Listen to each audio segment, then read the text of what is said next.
Now, here's one of the questions and emails I have received a lot recently. Identity theft. When you file an identity theft claim for 2026, let me take you step by step. First, what documents? Let's cover the documents that you'll need. You'll need either FTC identity theft report or a police report. For 2026, you need to have both. Go to ftc.gov, file an identity theft report.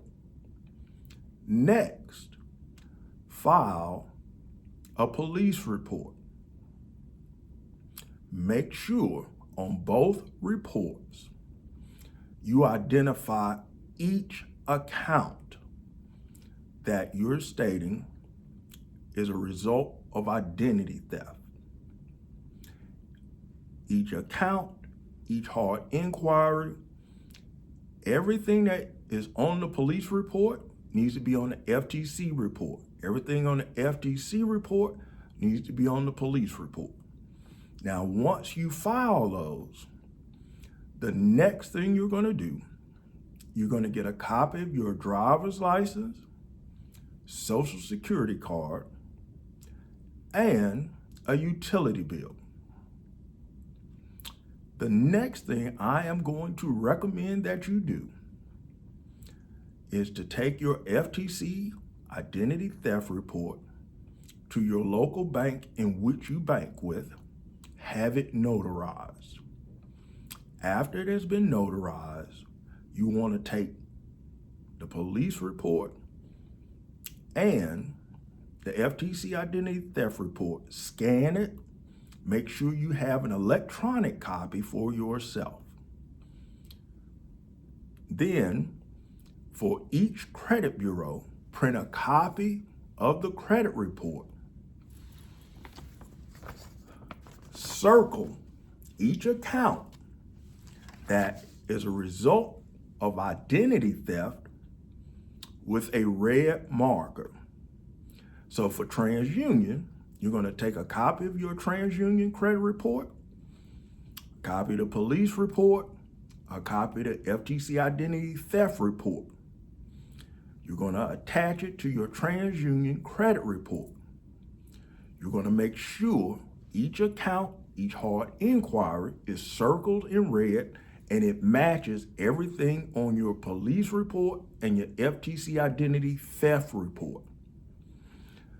Then you're going to do that with Experian and you're going to do that with Equifax. And I recommend that you do it with LexisNexis and Clarity and any secondary credit bureau. Why? Because many times the secondary credit bureaus will contain that information and keep it, and even if it's been deleted off of your big three, Equifax, TransUnion, and Experian, it can reappear if it's not removed from your secondary credit reports. The next step, you want to make sure you have a copy of your driver's license, your social security, and a utility bill. You want to place that in that dispute for each one. Now, your dispute letter is going to use a 605B, which is a block, meaning 4 days after they have received your letter, those items should be blocked and removed. But what you need to do before that is to make sure you send it certified with a return receipt to each credit bureau. And when you do it, you're going to send it to their corporate office. Why send it to the corporate office? Because when you send it to the P.O. box, you can't get a signature. when you send it to the corporate office, the mailroom at their corporate office can sign for it, and you're going to put attention fraud department. You're also going to send these same documents to their consumer dispute address, the P.O. box. So they'll have a copy and their corporate office has a copy. The reason you send it to the corporate office is because you can confirm that somebody signed for it, which is extremely important in 2026 because now the credit bureaus, due to people filing false identity theft reports claiming data breach or credit sweep, they have tightened up the identity theft report process. They've made it harder since a lot of people have done fraud trying to get stuff removed quickly for those who are legitimately filing an identity theft report. I have seen legitimate identity theft reports be declined or treated as a normal dispute where they investigate it. And remember, if they treat it as a normal dispute, they're relying on the response from the creditor. And many times the creditor just respond, the account is yours, and you'll get an account verified. And when you get caught in that cycle, it's hard for you to get it removed because now they're treating your disputes as a 611, a regular dispute, instead of a 605 where they're required to block it by law. Now, your dispute letter has to be extremely clear. You're going to file under FCRA 605B, which is specifically 15 USC 1681C-2. You want to identify each account. And then you're going to say in your statement, I am declaring under perjury that the information identified does not relate to any transaction that I authorized or participated in. I did not receive any goods, services, or money as a result of any transaction or opening of an account listed therein. That's extremely important. And then you're going to tell them, I have enclosed a copy of proof of identity, the police report, and the FTC identity theft report. That should all be in your letter because you're filing a 605B identity theft block, 15 USC 1681C-2. Now, once they receive notification, they have 4 business days. Now, let me be honest. Typically, it takes more than 4 business days.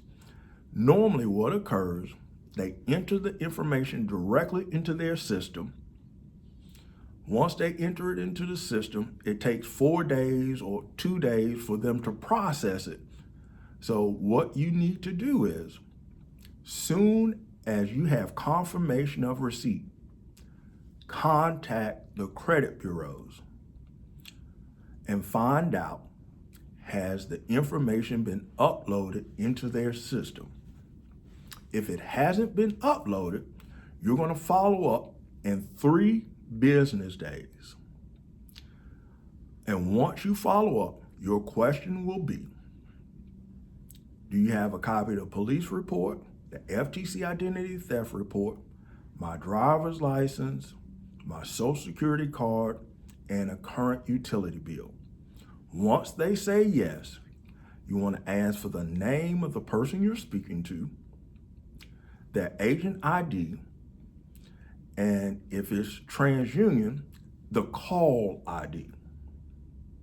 Once you get that information, you want to put it in your notes. You want to review your credit report. So you're going to register online for free credit monitoring with each credit bureau. You're going to review your credit report to first see when the investigation started, because it'll update and it'll show being investigated. And then 4 business days afterwards, you want to make sure that information has been removed. If it hasn't been removed, contact the credit bureaus immediately and find out how are they processing your identity theft report. If they say they're processing it as a 611, which is a standard investigation, they have not accepted your documentation stating you've been a victim of identity theft. Soon as you are notified they have not accepted that information, the reason I asked you to send it to corporate, because now you are going to send a letter to corporate, certified, addressed to the legal department with the same information, copy of police report, your identity theft report from the FTC, and your dispute letter, but you're going to change one thing. You're going to put in there, I filed it, it was received on this date, I spoke. You're going to name the agent ID and the name of the agent or the call ID, and you're going to request that this be treated as a 605B because you have submitted the documentation and you want clear information if this has not been accepted as an identity theft report. You want to find out before 30 days. And you want to make sure you escalate it if they state is being treated as a 611, which is a standard dispute. Because once that starts, it is hard to get out of that cycle.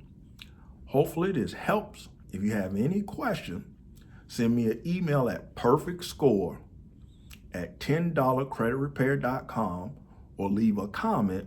I'll make sure to answer it. Thank you.